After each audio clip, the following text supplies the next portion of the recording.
Today in this video, I'm gonna be giving you a solution for the error like this one: export encountered errors. All right. So I'm actually in this page, seasonal tendency page, right? And this error actually occurs because of the normal import, right? And the solution for that is really simple: just to use a dynamic import, and that's it, right? Because in this page what I've done is I've actually imported this heatmap chart, right? And you don't have to worry about this one because this is a simple component. You can think it as a simple component, and because I'm actually importing it normally. So what I'll do here is I'll just dynamically import this component, right? And let's check. And yeah, because this next we have to remove the next, right? And then after, what we have to do is again build the project, as simple as that.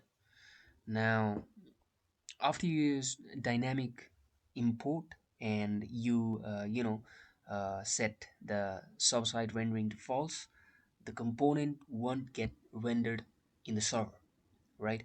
And just directly get rendered in the client, right? That's how you solve the problem of that export error. Now let's check. And so this will take a little bit of time.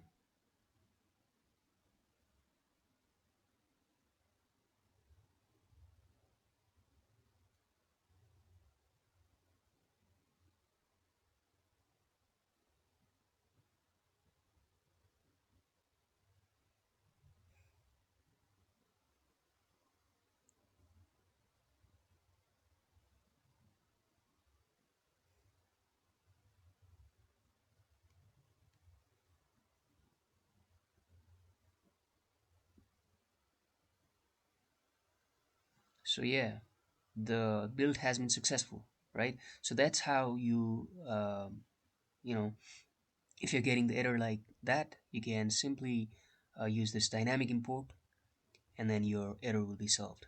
So that's it for this video. Hope you find it helpful. If you find it helpful, please do like the video and please subscribe for more videos in the coming days. And that's it.